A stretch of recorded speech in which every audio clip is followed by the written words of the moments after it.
Defiant and angry, Hunter Biden on Capitol Hill, and the president's son is not holding back. Hunter made it clear he would only answer questions in public and slammed what he called a shameless and baseless campaign to destroy his father. Hunter Biden is defying House Republicans, refusing to sit down for a closed-door deposition today. He did appear on Capitol Hill this morning to repeat his demand for a public hearing and to blast the committee for how it has treated him.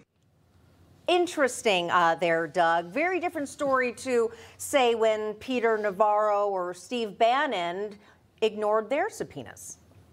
Yeah, it is. But one quick thing. You're going to show the whole video to America? I'm sorry, we really are.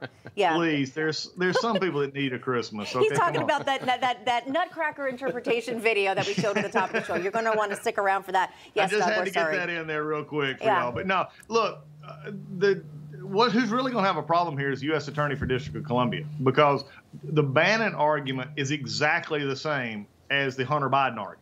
Bannon said at the last meeting, he said, okay, I'll testify publicly and I'm not going to do this other. And they found him in contempt. And actually the D.C. U.S. Attorney they've had a trial, found him guilty. There's no difference here with Hunter Biden. And again, this is the crazy part, that he actually went to the swamp there on the Senate side and actually had this little press conference. Is pretty amazing, considering he would say anything. There were legal ways that I think him and his attorney could try and got out of this subpoena, or at least delayed it in other ways than doing this. But I mean, it's just almost like he's daring them to hold them in contempt. And by doing that, he's making it very difficult on the House Republicans and as they move forward here. But I think this was all a play. And here was the biggest play. I'm the sympathetic addict who y'all are picking on. That's exactly the argument they're wanting to make, and the mainstream media quickly lines up in line behind them.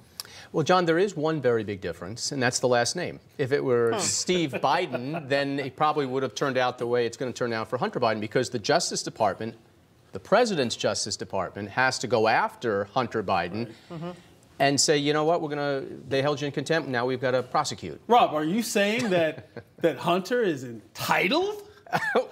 Yeah. Well, that's how he's acting. He's acting like an entitled kid. But what I also saw there was that, you know what, the Democrats put on a Broadway show. You saw. You're talking about in the White House with that video? I'm talking about exactly. Have you noticed the theme of today's show? True. It won't go away. But the congressional leaders were off to the side, as though they coordinated this whole theatrics in terms of Hunter Biden playing victim, saying that, you know what, this is unfair and so forth, I'm being mistreated. No, you chose not to show up. Right. And you got to go by the letter of the subpoena. Now, there were comments made that some people might say, you know what, whether he could choose whether to show up or not. Those are side comments, but you have to go by the letter, each word of that subpoena, and he's supposed to show up. So the Republicans have to enforce the subpoena and hold him in contempt. Like the Democrats did. Absolutely. Interesting, though, we were pointing that out in terms of it's like, the Democrats staged it, but actually, and if you were looking at the image there that we were showing of Hunter Biden speaking, right there on the right was California Democrat Congressman Eric Swalwell, Doug, who reportedly is the one who actually reserved the space for Hunter Biden and allowed this to happen.